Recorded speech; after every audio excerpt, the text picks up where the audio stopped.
Ridiculous questions. Meticulously debated. This is Tell Me I'm Wrong. Well, I was happy just last night. I've been losing sight. Citing all the falling fights. What is this if this ain't right? Back again, the monster rights. Losing life until that night. Life never let him lie. Light is my fire passes way.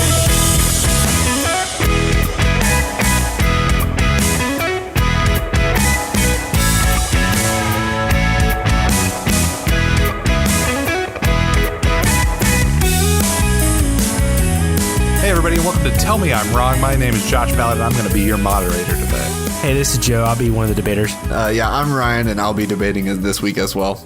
I don't know about you guys, but it felt like when we were kids, everybody was either a Power Rangers kid or a Teenage Mutant Ninja Turtles kid or TMNT kid. What were you guys? Because I was definitely more Power Rangers. I was absolutely a Power Rangers fan. Good news is both of them involved pizza. Obviously, the Teenage Mutant Ninja Turtles love pizza, and the Power Rangers, for some reason, fought a monster that had a pizza face. So I was all in on both, but personally, I was a much bigger Power Rangers fan.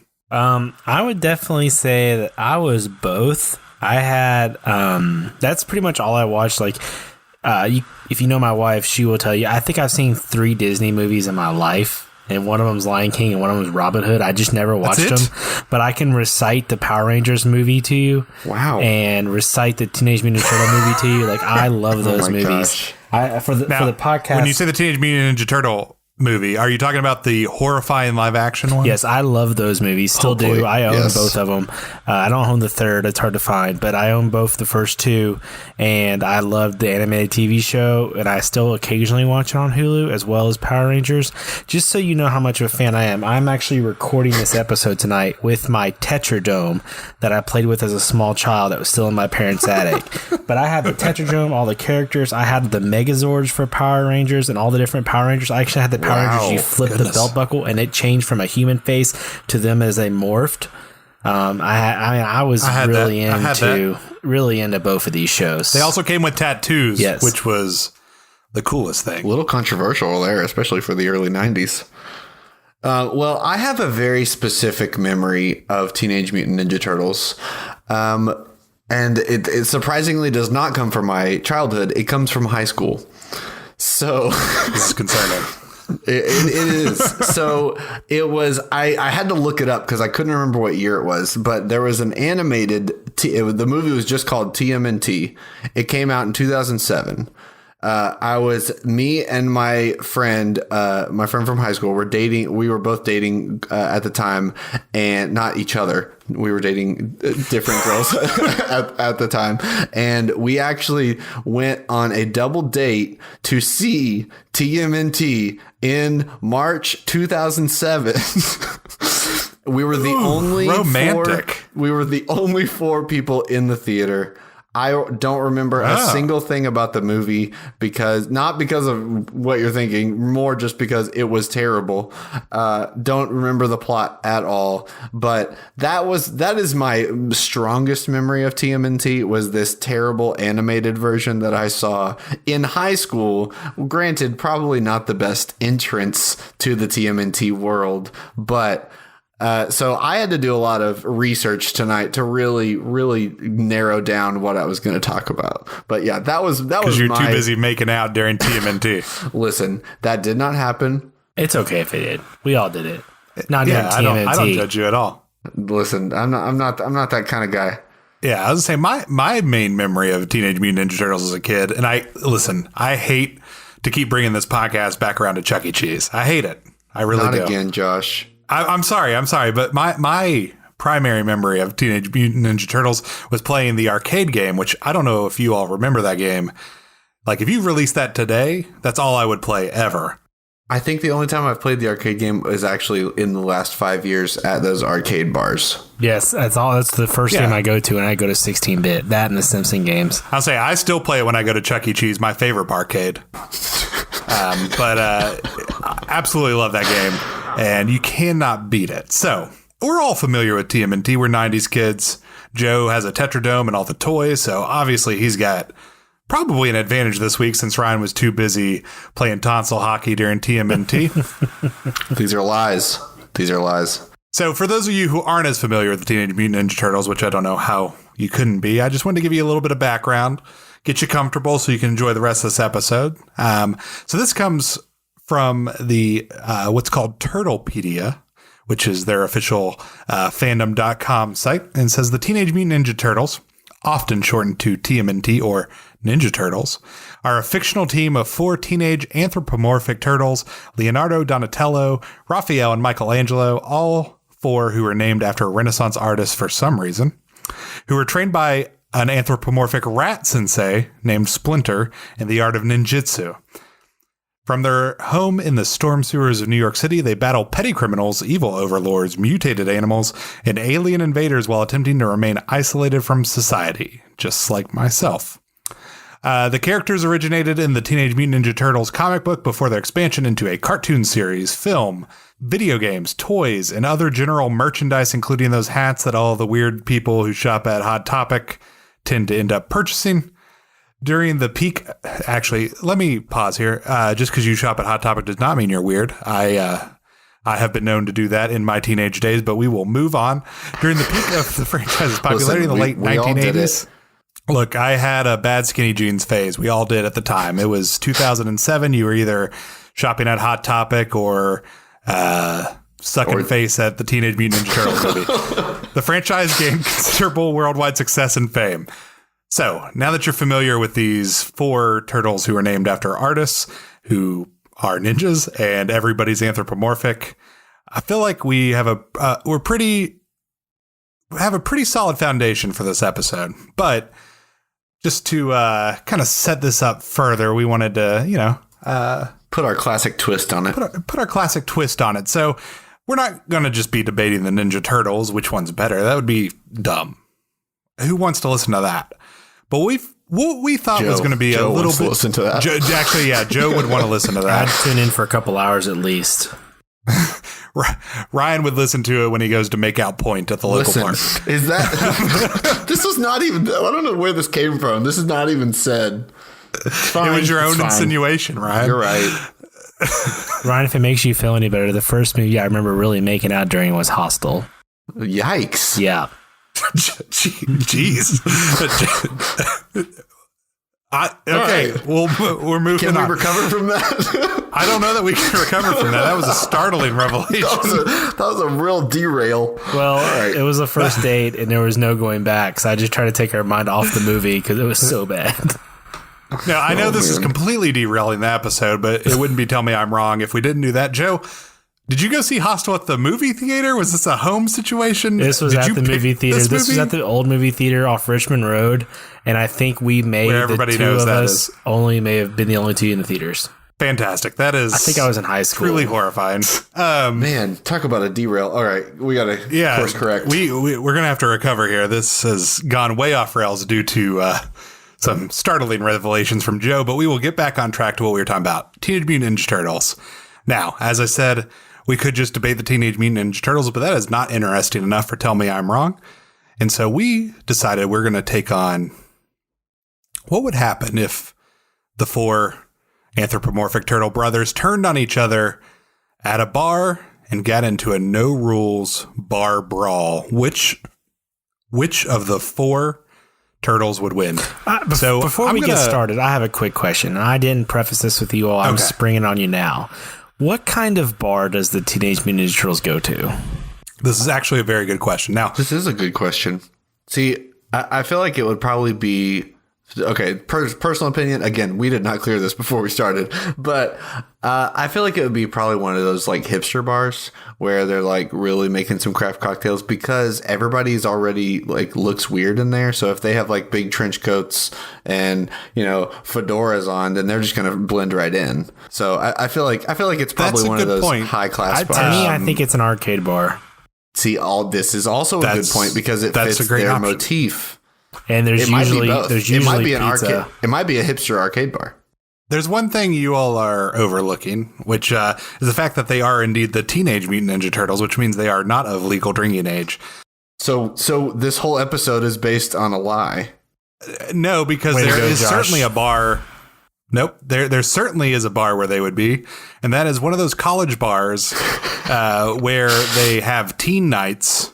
But they draw the X's on your hands and you wash them off in the bathroom. Yep. And that is also a place where there are lots of fights. So you can say that I came up with a bad question. I think I came up with the perfect question and the perfect solution. No one can argue. He backed it up in fiction.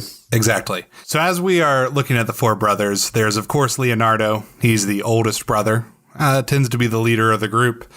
There's Raphael. He is the one that traditionally wears red, if you're familiar with him. He's a little bit angrier, kind of fighting for control, and a little bit more out there than the others. We have Donatello, who traditionally wears a purple face mask. He's your smarter one. He fights more with science. I would imagine it's not going to be too handy to employ science at a... He makes an arcade game mech, and that's how... He builds Rick Rat. He builds Rick Rat. He might, honestly. And then Michelangelo, of course, who is the youngest one. Personally, I would say the coolest one, because he's the one that said all the cool catchphrases. Cowabunga! Thank you, Joe. And also has nunchucks, which is pretty badass, if I do say so myself. If we're talking about weapon, the nunchucks are the coolest. At the very least, it's the coolest. So of the four brothers, we wanted to see who would win if they turned on each other. So I'm going to turn it over first. I think I'm going to go with Joe to start out here. Joe, why don't you tell us which of the brothers you picked and give us a little bit of background on why? Also, wait, before Joe starts, I do want to say he did pick his, as soon as we picked this topic, he picked his 8.3 seconds after the topic was picked. So this is ingrained in his soul. He'd been thinking about Joe this for years, even before we had a podcast. Yeah, so, I mean, when it comes down to it, I think I'm pretty attuned with the strengths and or weaknesses of each turtle. Also, Splinter, the Foot, and Shredder, all of which are formidable allies, but no one can compete to the man I picked. He has a certain je ne sais quoi. He speaks well. He's affluent. He is very sociable. Affluent. I can't get past je ne sais quoi. And he's just downright cool. I chose Michelangelo. He is the youngest. He is the baddest, and he's coming for you. Before you get started, just wanted to interject and ask you a question just right off the bat. Could you define je ne sais quoi for us? Yes, please. So I'm going to be honest, I don't think I could even spell it. Je ne sais quoi. Well, there's lots of words that you can't spell, but you can define. Could you just take a hack at it? He has a certain bravado. Would you say it's a joie de vivre? Yeah, he does have he has a very defined joie de vivre. He's a bravado. He has an essence of him. His aura is strong. Okay. And people gravitate to him because of that. Yeah. You've got it. Also, apparently, je ne sais quoi translates to I do not know what. So, anyways, continue. Interesting. That's even better. So, as I said earlier, I was not the biggest TMNT fan. I mean, I was a casual TMNT fan. Watched the show every now and then, knew the characters, So I really dived into the part of our show that we call meticulous. I got into the nitty gritty. I was immediately pulled to Raphael and Donatello. Those were, I knew I didn't want Leonardo. He just didn't seem like the type that was going to be able to get down and dirty like you need to do in a bar brawl. And he's the leader. He's going to be the one that tries to break it up. He's the oldest brother. Exactly. Yeah. He's going to be the one that's trying to break it up. I thought about Donatello, and I thought about, would the smarts, would the wisdom be what I would want in a bar fight?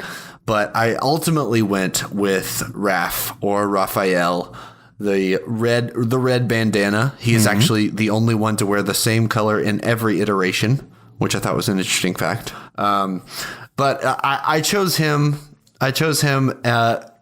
To battle against Michelangelo. It's also an interesting dynamic because generally the two are regarded as being very close. They are also both regarded as the jokesters. Mikey more so, but Raph was considered the sarcastic and sardonic one. So I also identified with that part of Raphael. So Raphael was my choice, wielding the two sai, as they are called, those really ninja pointy things. Very, very good choice. He also has a badass Brooklyn accent, generally. This was also mentioned in every article. It was mentioned that he has a fairly thick Brooklyn accent, and I thought that was important because it's intimidation. Listen, I have lots of points. It also guarantees if he's from modern Brooklyn that he's ordering an IPA when he goes to the college bar.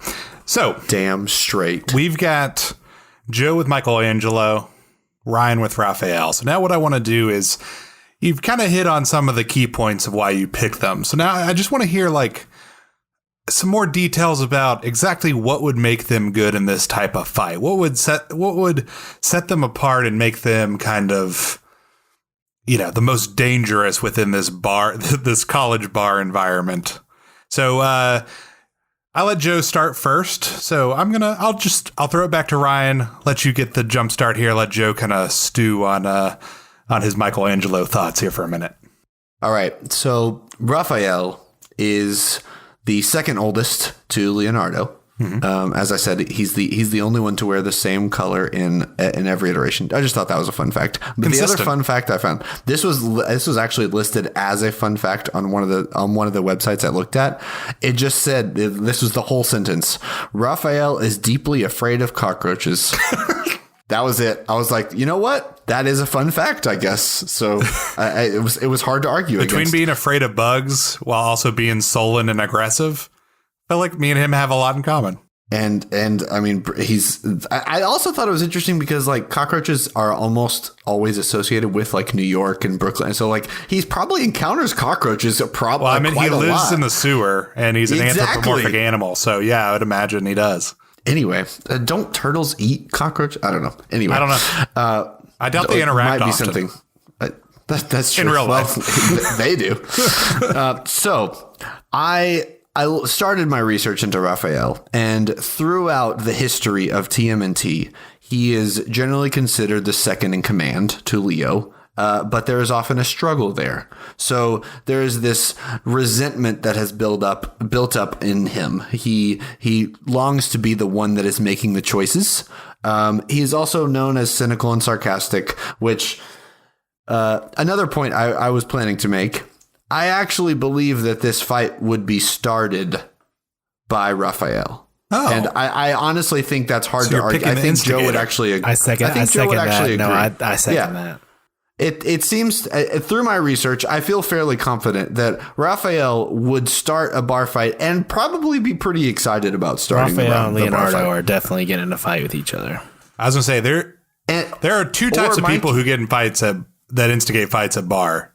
One is the guy that's going to absolutely kick everybody's ass immediately, or the person who's about to get their ass kicked immediately.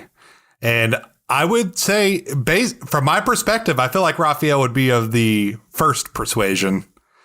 He seems like he'd be in there. He's also very defined as aggressive. And I actually found a couple of instances where in the very early comics, they actually had to tone down his rage because he used to black out.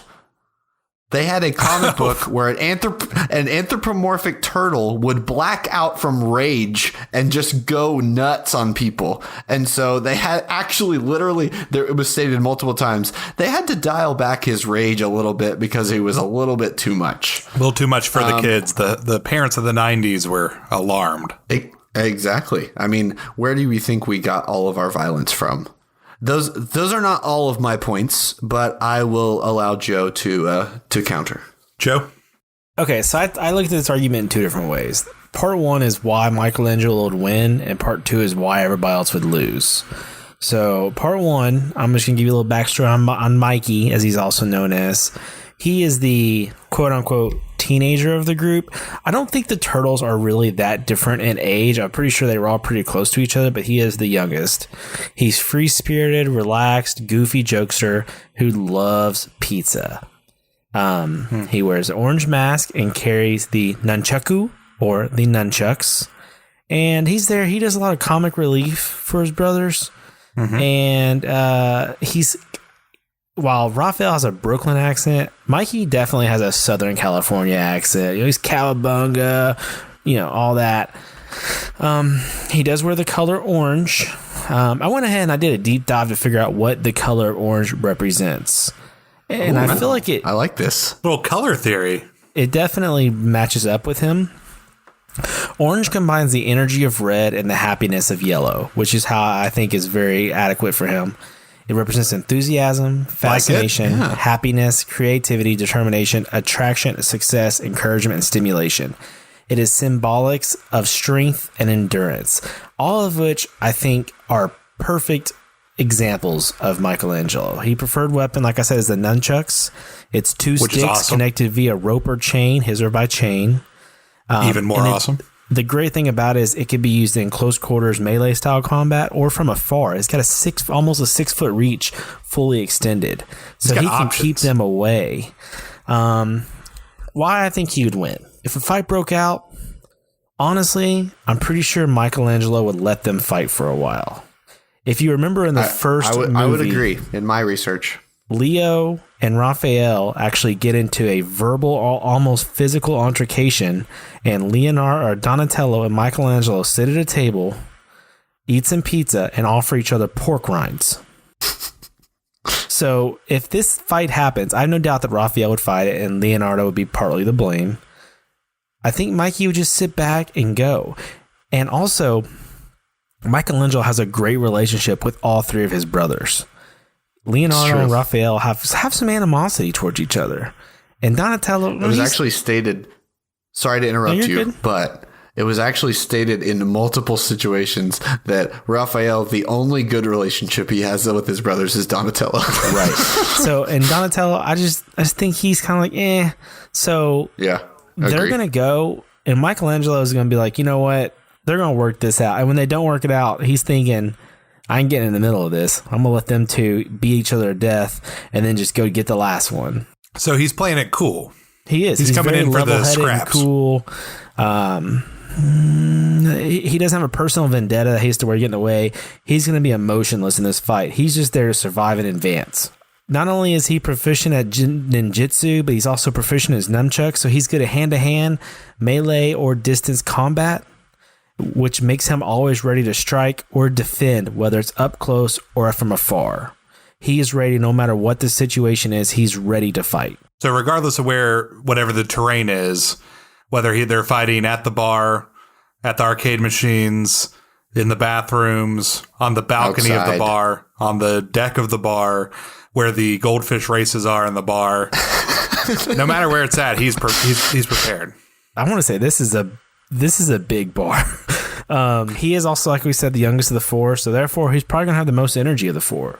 So not only is he conserving his energy and waiting for the fight to come out. We're talking about the energy difference of a 15-year-old to an 18-year-old. Right, but he's also waiting while the 18-year-old is burning all his energy on his most hated rival. He's sitting back being ready, so he's going to be fresh when he has to fight those last one or two. All right. He knows when to be aggressive and when to wait, and he's gonna wait for his moment and attack when he's ready. He won't be provoked. He'll attack when he's ready. He has no dog in this fight, so he's just gonna wait till his moment and then strike like a cobra. All right. So it sounds like you're basing your argument on Michelangelo not being directly involved in the fight that breaks out. No, but he has no problem. Michelangelo doesn't start fights, but he will finish them. If we apply it to our same theory earlier, where Raphael was the guy that instigates the fight and either gets his ass kicked or kicks ass, Michelangelo is a different type of person. He's the guy that's at the bar just for fun, and when you disrupt his fun time, he's going to finish it. He's going to come in at the end, and he's going to be the one that throws you out the bar and says, we're just here to have fun, bro. He doesn't want to fight, but he's not afraid to take a beating. Okay, those are both really good points. But I do have, before we get to the moderator's office, I want to see if you all have any kind of last things you want to say in this part of the debate, whether it's like something that make them more intimidating than the others? Like, are they the guy at the bar that's wearing a clean white t-shirt and when he gets in a fight, you know he means business because otherwise he wouldn't get shirt dirty? Or is there like something about them that's going to like really give them an edge in this fight over the other brothers? What is that like last couple of points that you really think sets them apart in a fight like this? Let's go. Ryan, you want to go again? Sure. Sounds great. So I have two specific points that I want to bring up here. The first one is Raphael is in many iterations described as having scratches on the shell and physical marks of battle, and often even an eye patch. I don't know about you guys, but the last time that I was in a bar and I saw someone with an eye patch, I was thinking to myself, hey, maybe don't fight that guy. I don't know. I wouldn't, but we definitely have a friend that would. That is true. I think he's not going to call him out attack him from the eye patch side. The strategy. He'll never see it coming. Surprise. This is a good point. This is a good point. But I think this gives him two distinct advantages. One, this is an intimidation factor. So you're going to have, you know, maybe it's Donatello, maybe it's Michelangelo. They know where those scars came from, and there is that intimidation factor. Two, and I think this is the more important point. It shows that he has fought through injury and he continues to fight. I think this is also extremely important, especially in a bar fight, because it is unpredictable, and so someone might be coming from behind you. So everyone is going to get hit. There's not a way you're going to avoid getting hit, but you have to keep fighting through it. The second thing I was going to bring up is many of the iterations of the TMNT, the Turtles, the Ninjas, the Ninja Turtles, shows that Michelangelo and Raphael have a strained relationship. This, I know we're going to describe the fight, but I think this is important because I actually think Leonardo and Raphael. No, it is often described as a strained relationship between Michelangelo and Raphael. Maybe you have a different interpretation, but I think that this is going to play a factor because I actually think the fight would break out between Michelangelo and Raphael. I appreciate your different interpretations. Like, Ryan's like, well, from the original Hebrew, the Teenage Mutant Ninja Turtles were... Listen, meticulous indeed. All right. Well, I think those are certainly very good points. I would definitely not want to fight anybody with an eye patch. And we all know that brothers like to fight, but I'm going to let Joe kind of get one more last word in here before we head off to my moderator's office. Joe? Yeah, so in order to be meticulous, I decided I'd give you a little taste of why Mikey would win, and then give you a little taste of why the other three would lose. Let's start with Raphael. He's extremely irrational. He's often out of control, driven purely off emotion. Would immediately become enraged at the start of attack when Leonardo tries to stop him, makes him a stickler for rules, and just generally resents that Raphael acts on his own as not part of the team. That would just make him so angry and fuming. When Donatello tried to stop him and talk sense to him, that would come off as him trying to be controlled, to make Raphael conform to what he thinks they should be, which would make him even more angry and enraged and begin attacking him as well. So now Raphael is attacking Leonardo and Donatello. They're putting him in a box and he doesn't get put in a box. Leonardo is the ipso facto leader of the group. He was in the beginning of the fight. You're on a flow here, but just, I mean, similar to what you said earlier. Can you provide me a definition of ipso facto, Joe? No, I'm in the moment. I can't right now. Leonardo is the ipso facto leader of the group. He would spend the beginning of the fight trying to convince everyone that this is what the Foot would want, that by doing this, we're letting them win. Leo and Raph have a long-standing history of being in a feud and would definitely be the first two fighting. Leo fights with two swords, two katana-style swords. Y'all, they're light, but his arms are definitely going to wear out because his brothers know his strengths and weaknesses. True. You know what? I actually think this is a good point because close combat, those katanas are not going to do anything. No, nothing. Like you got to have some space to wield those things. I do need to mention, how long does this podcast have to be to qualify as TMNT fan fiction? we're borderline in it.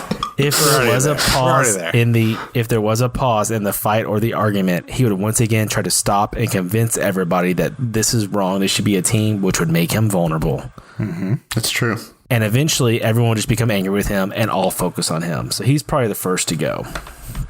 Donatello, I actually agree. The last of the three, widely known as the most intelligent of the group.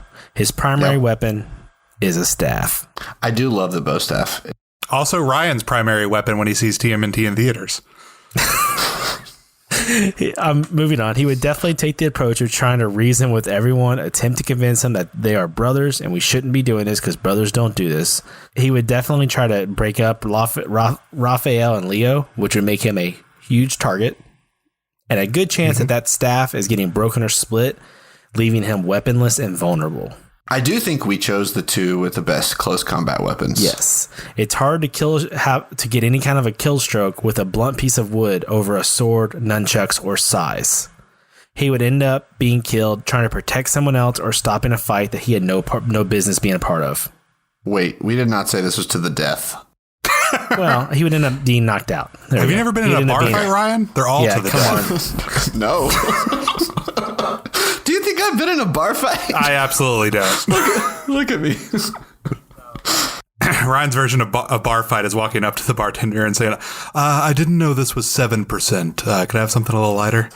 But anyways. You know my love of IPAs. I really need to go to the bathroom, sir. How long are you going to be?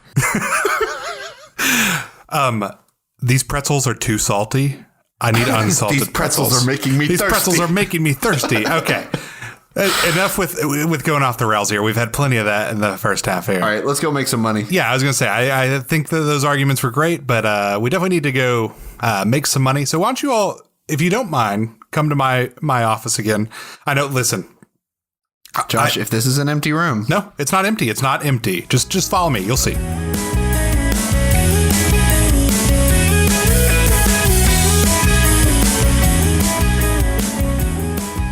All right, Josh, can we open our eyes now? Yeah. Open your eyes. We were supposed to close our eyes? Yeah, Joe, I told you before we came in. Yeah, no, I'm not. I'm always ready. I need to be ready for attack. Well, welcome, guys, to my newly renovated office. I'm glad that you all are here to enjoy it. Is that a used beanbag chair? That is. I bought that at a garage sale. I appreciate you noticing that.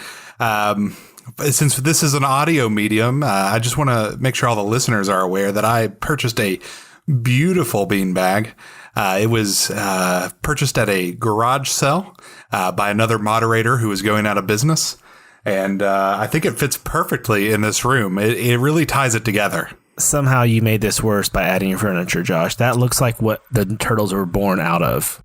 Oh, yikes. I mean, it definitely looks like it's from the 80s, but yeah, he told me that it is. I'm not sitting in it. I'm not sitting in it. Oh, wait, is that a Switch? Yeah, that's my Nintendo Switch.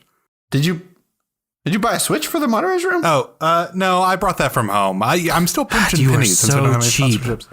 I got to cut back. We're working so hard on this podcast every week. I got to cut back and play some Animal Crossing. Ryan, I'm not sitting on that. No, I think we'll just stand. Josh, why don't you go ahead and shout out some of our listeners? Yeah. Do it quickly, please. I don't want to say anything longer than I have to. Well, that seems really rude. I'm really proud of this place, but it's fine. Well, this week, guys, we wanted to shout out a couple people who have been talking about the podcast online like we do every week. So I wanted to, let me find this piece of paper under my beanbag. There we go. You put the paper under the beanbag. Where else am I going to put it? It's the only furniture I have. Just hold it. That's too... Ryan, let me do my job. This is my office. We wanted to say thank you to Skylar Simpson and Jordan Haler, both of who were up on our socials on Twitter and Facebook, saying some good things about our episodes. And giving us dropping some knowledge on how they would have joined our debates.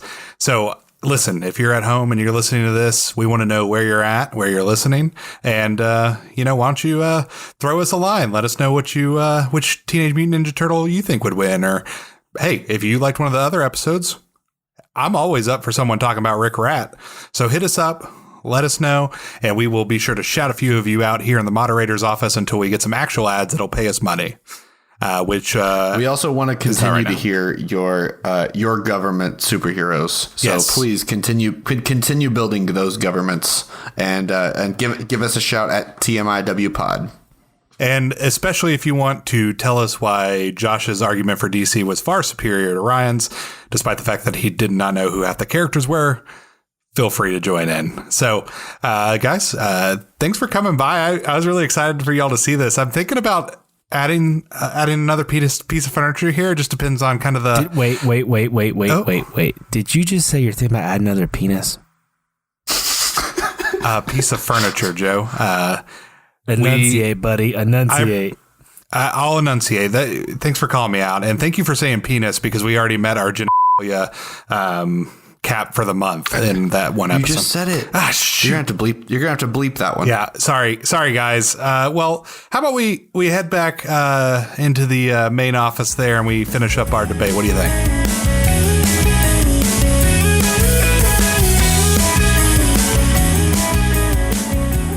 All right. Well, let's get settled back in here in the main office and wrap this debate up.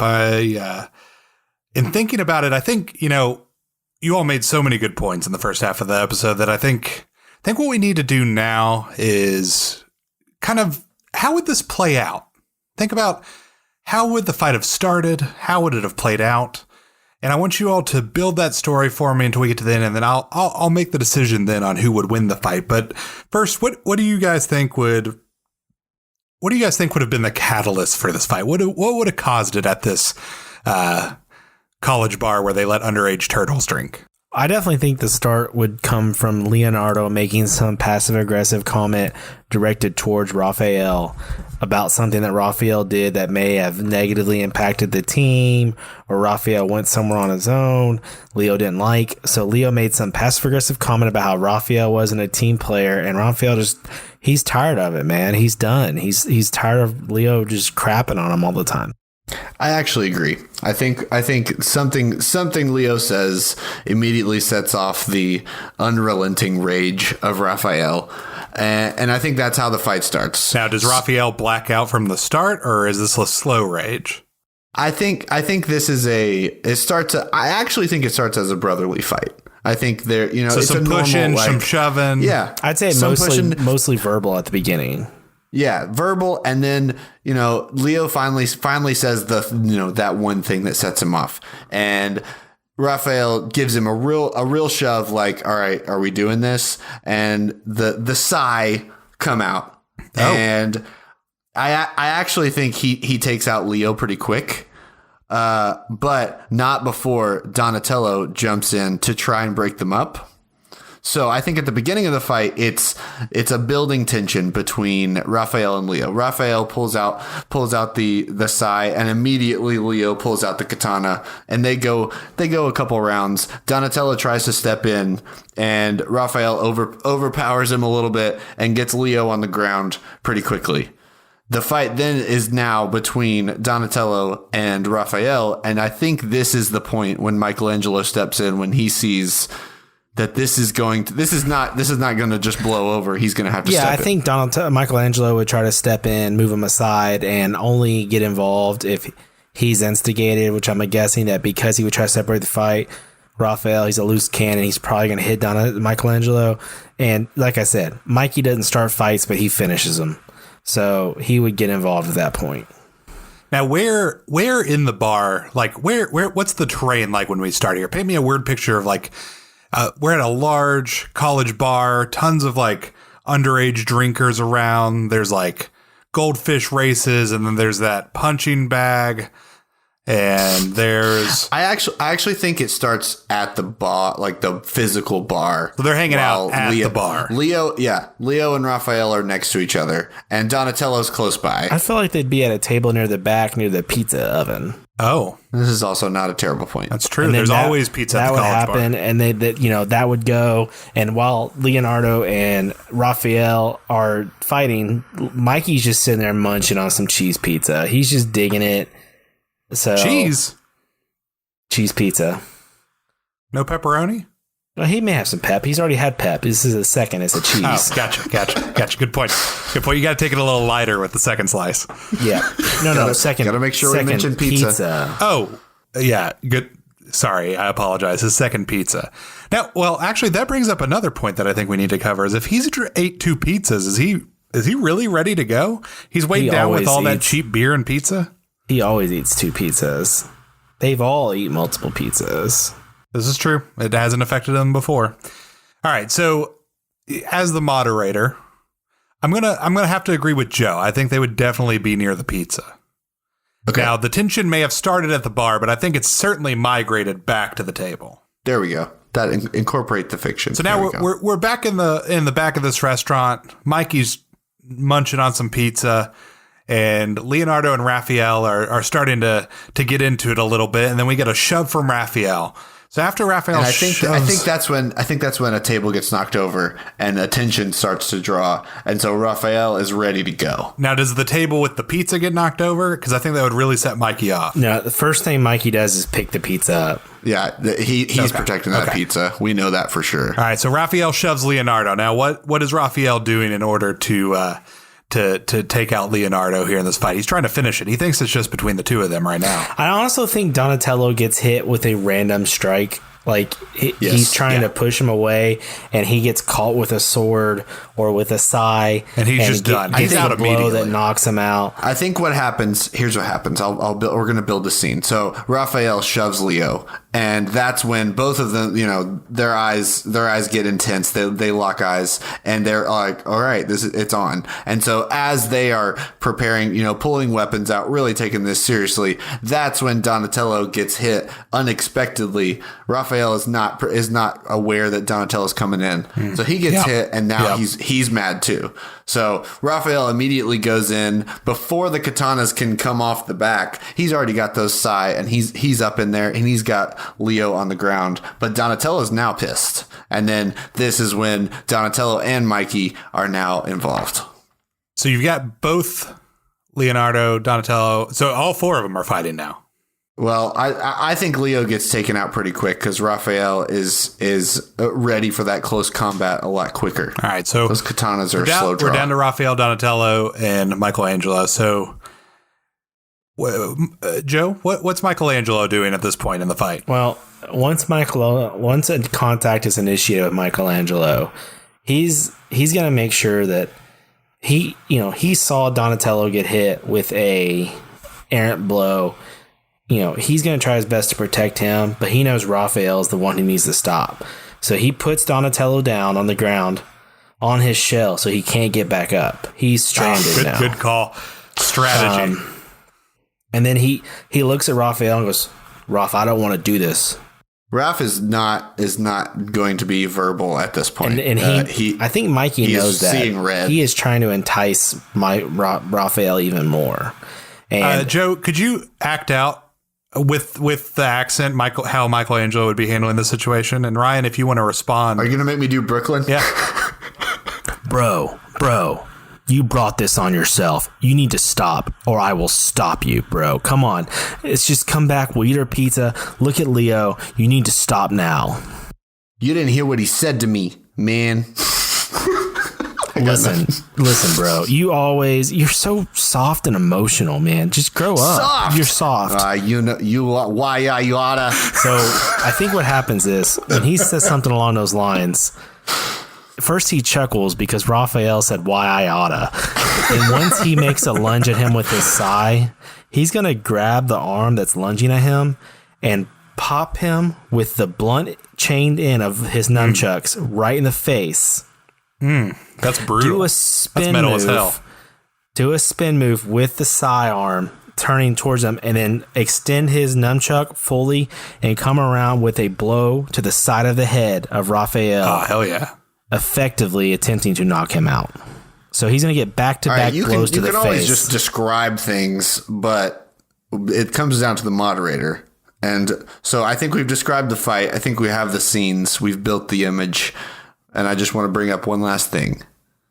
Raphael fights to the finish, and he fights through the injuries.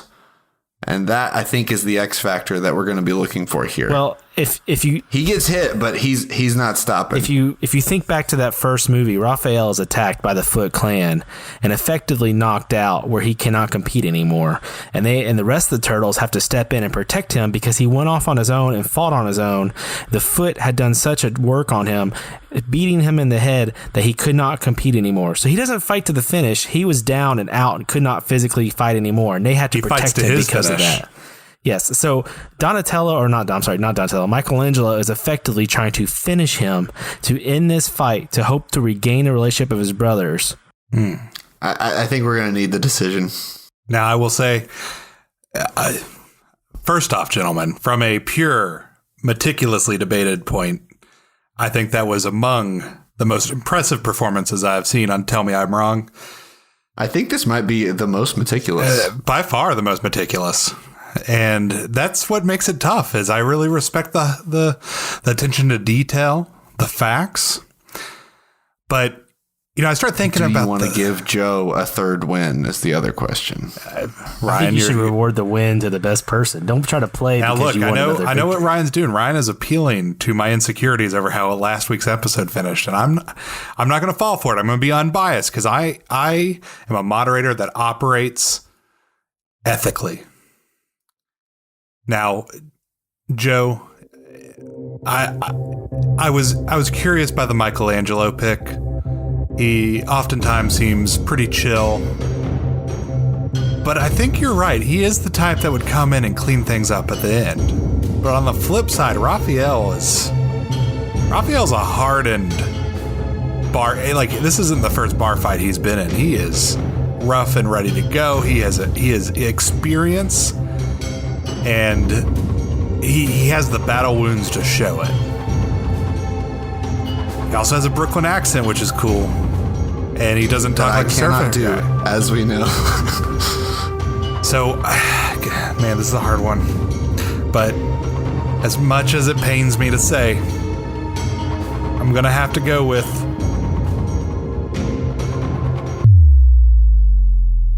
Joe Robinson. Turtle and a half shell, turtle power. The silence speaks volumes. I know this is I know this is a hard day for us all. I didn't want it to happen either, but it just. I'm not going to say anything. Ryan had a heck of an argument. I mean, he really did. If I would have lost to that, I would have had no problem to it. I mean, Raphael would have been the other choice. Leo can't do it. Donatello just physically can't do it. Raphael and Ryan brought up a lot of good points. So listen, I think you have this fight 10 times, but between the four of them, I think Raphael wins at least 4. But I also think Michelangelo could win 4 of them. Leonardo's taking the other 2. Donatello. I think Michelangelo is winning 5. Donatello's going over. Donatello gets laid on his shell every time. And then he just keeps getting hilariously kicked and is spinning on the floor. Always. Well, as I said, guys, very impressive performance, and I can't commend you enough. I can't wait to do this again. But I'm going to let... I think we're done for the day, so I'm going to let Ryan kind of take us away and wrap us up here. I think we'll close on that image of Donatello spinning on the barroom floor on his shell. Seems fitting. I think that's going to do it for us this week. I want to thank everybody for listening. As always, we really appreciate the support. I would also like to thank Isle of 8 for the use of our theme song, Jean Jacket. You can check them out on Spotify, Apple Music, or anywhere you can find great music. The only song cooler than the Teenage Mutant Ninja Turtles theme, if I do say so myself. That's right. Agreed.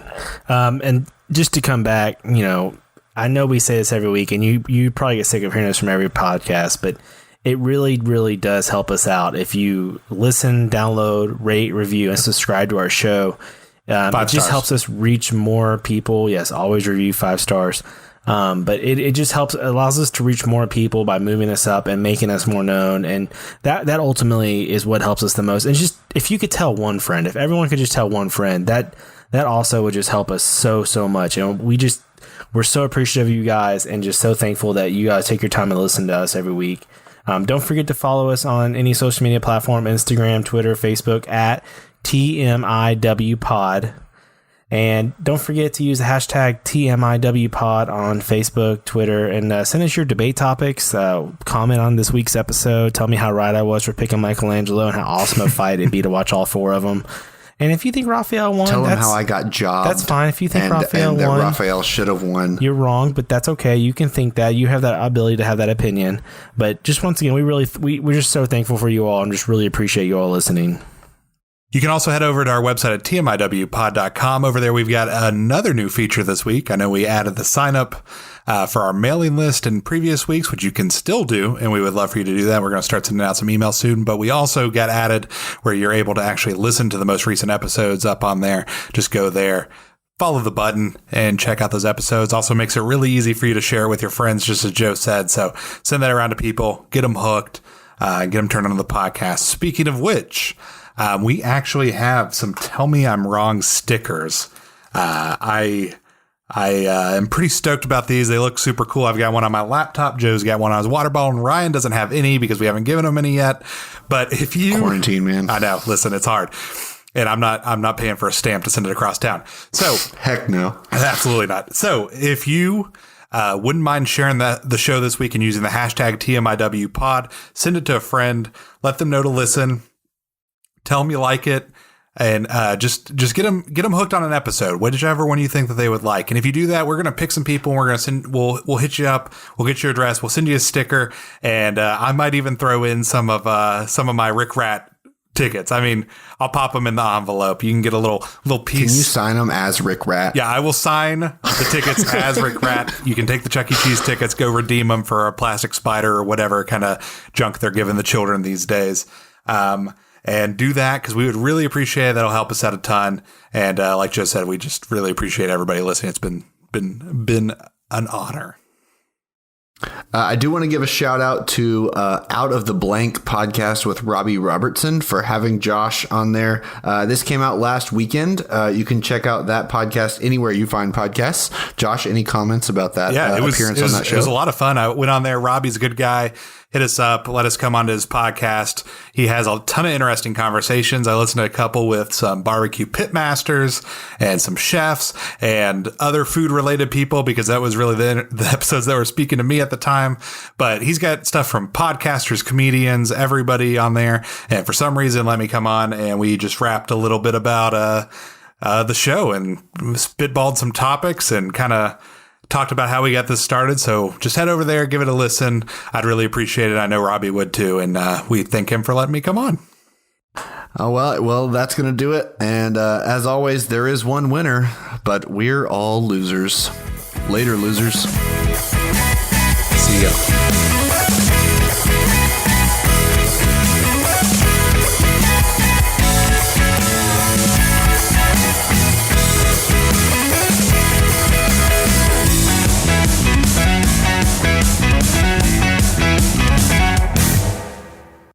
Cowabunga!